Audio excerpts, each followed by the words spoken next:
బులెటిన్లో breaking news చూస్తున్నాం. జార్ఖండ్ రాజకీయాల్లో ఓ శక ముగిసింది. ఆ రాష్ట్ర మాజీ ముఖ్యమంత్రి జార్ఖండ్ ముక్తి మోర్చా వ్యవస్థాపకుడు శిబు సోరెన్ సోమవారం ఉదయం కన్నుమూశారు. దీర్ఘకాలంగా కిడ్నీ సంబంధిత వ్యాధితో బాధపడుతున్న ఆయన ఢిల్లీలోని సర్ గంగారాం ఆసుపత్రిలో చికిత్స పొందుతూ తుదిశ్వాస విడిచారు.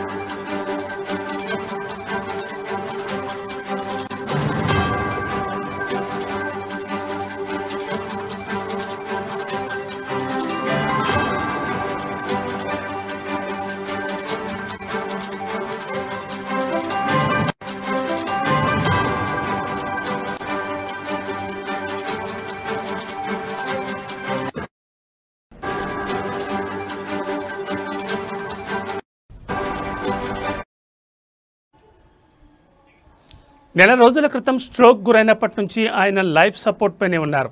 తన తండ్రి మరణ వార్తను ఆయన కుమారుడు ప్రస్తుత Jharkhand CM Hemant Soren social media ద్వారా ధృవీకరించారు. గౌరవనీయులైన దిశోమ్ గురు మనందరినీ విడిచి వెళ్ళిపోయారు. ఈరోజు నేను ఒంటరినైపోయానని ఆయన భావోద్వేగంతో పేర్కొన్నారు.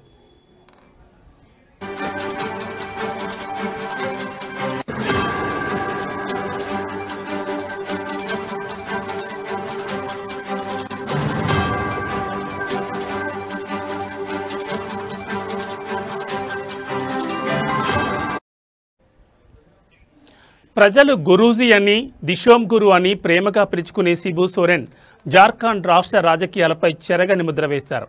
ఆయన 3 సార్లు సీఎంగా, 8 సార్లు లోక్సభ సభ్యుడిగా, కేంద్ర బొగ్గు గనుల శాఖ మంత్రిగాను కీలక బాధ్యతలు నిర్వర్తించారు. గిరిజన హక్కుల కోసం, జార్ఖండ్ ప్రత్యేక రాష్ట్ర సాధన కోసం ఆయన సాగించిన పోరాటం చారిత్రాత్మకమైంది. ఈ కారణంగానే ఆయనను ఆధునిక జార్ఖండ్ పితామహుడుగా గౌరవిస్తారు.